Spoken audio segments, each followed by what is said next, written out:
Hello मेरे भाई, क्या हाल चाल। एकदम ठीक होंगे, मस्त होंगे, झकास होंगे, तंदुरुस्त होंगे। तो हमारे साथ बने रहिए और पढ़ रहे हैं आप कंट्रोल सिस्टम।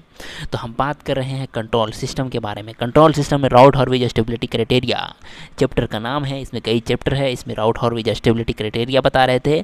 और अब तक के मेरा जो है तीसरा एग्जाम्पल ROZ तक बता दिए थे, रो ऑफ जीरो तक स्टार्ट किए थे, तो उसका सोल्यूशन नहीं कराए थे। तो इस वीडियो में ROZ के बारे में बता रहे हैं, रो ऑफ जीरोस के बारे में, एकदम शुरू से स्क्रैच से। चलिए तो देखिए क्या है कि ये क्वेश्चन दिया हुआ था, इसको सोल्व करना है, ठीक है। और इसके बारे में बता दिए कि मार्जिनल स्टेबल होगा, ROZ आ जाता है तो ठीक है।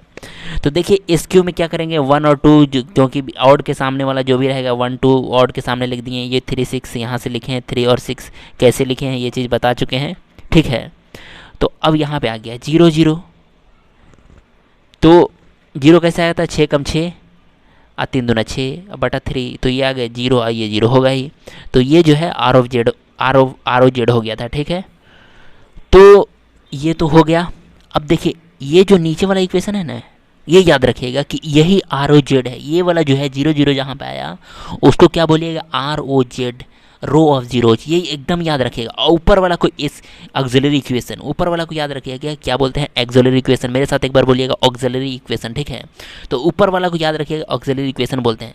तो A of S is equal to क्या लिख दिए, ये 3 था ना, ये 3 था और एस पर पावर 2 है।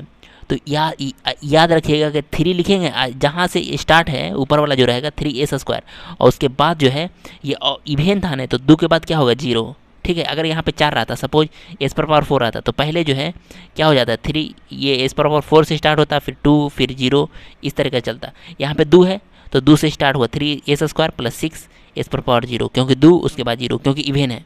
तो आशा करते हैं एक्जुअलरी इक्वेशन तक समझने में कोनो दिक्कत नहीं हुआ होगा।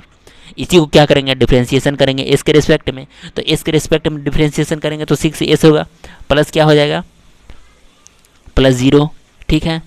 यहाँ तक कोनो दिक्कत नहीं है। अब देखिए इसको सोल्व करते हैं।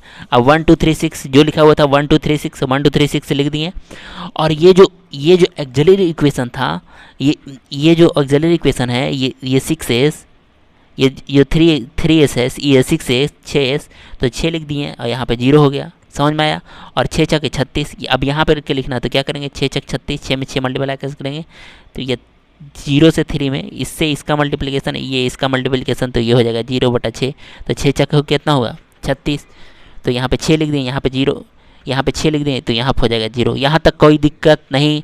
तो हम बता रहे हैं कि ROZ को कैसे सोल्व करेंगे, जिसके 0 0 आ गया था, अब तो सही आया।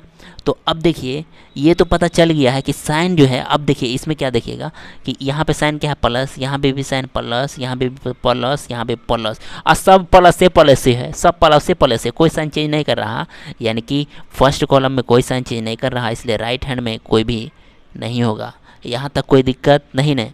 अब देखिए ओवरऑल तीन सॉल्यूशन है, और ये पता चल गया कि ये राइट में कोई भी नहीं होगा, राइट हैंड पोल 0 है। तो अब देखिए हम ऑक्सिलरी इक्वेशन को सोल्व कैसे करेंगे। तो ऑक्सिलरी इक्वेशन को सोल्व करने के लिए, ये ऑक्सिलरी इक्वेशन को क्या कीजिएगा, इसका वैल्यू निकालने के लिए क्या आएगा, जो भी आएगा इसका वैल्यू, जो 3 का वैल्यू होगा, तो वो कौन कौन होगा, वही वैल्यू निकालने के लिए हम कैसे निकालते हैं ये चीज़ हम देख रहे हैं। तो देखिए इसमें क्या कीजिएगा कि ऑक्सिलरी इक्वेशन को 0 के इक्वल कीजिएगा। तो इसका जो वैल्यू आएगा ना, इसका जो वैल्यू आएगा तो वही तो इसका वैल्यू ही तो निकालना है। तो ये कह सकते हैं कि इस बराबर प्लस माइनस, यानी कि दो चीज़ आया, √2 2 आया, तो इमेजिनरी एक्सिस पे पोल कितना, ये एक्सिस पे पोल कितना हो गया, 2। तो याद रखिएगा ये चीज़ें, हाँ ये चीज़ें आप एकदम ध्यान रखिएगा कि देखिए राइट में एक भी पोल नहीं है, ठीक है। और एक्सिलरी पे बोल रहा है कितना, कि ये जे √2 ये प्लस, ये जे -√2, ठीक है। अब देखिए अगर मान लिया जाए राइट में एक भी नहीं है, तो यानी कि लेफ्ट में होगा। तो लेफ्ट में निकालने के लिए क्या कीजिएगा, ये जो ऑक्सिलरी इक्वेशन 3s² + c जो पोलिनोमियल था, उस पोलिनोमियल से डिवाइड कर दीजिएगा ना, तो एस का वैल्यू निकल जाएगा, ठीक है।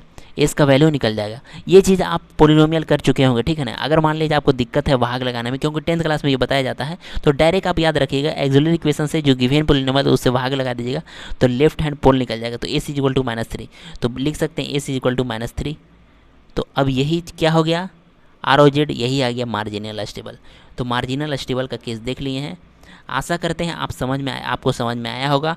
और ये थोड़ा लेंदी प्रोसेस है, कम्प्लेक्स प्रोसेस है, ये मतलब कि ये एक्चुअल कंसेप्ट है। हम शॉर्ट कट ट्रिक भी आपको बताएंगे नेक्स्ट वीडियो में। मेरे वीडियो में बने रहिए। बहुत बहुत धन्यवाद, शुक्रिया। अगर वीडियो पसंद आया तो लाइक कीजिए, शेयर कीजिए, सब्सक्राइब कीजिए। इससे आपको मोटिवेशन मिलता है और आप मुझे मोटिवेट करते रहें। धन्यवाद।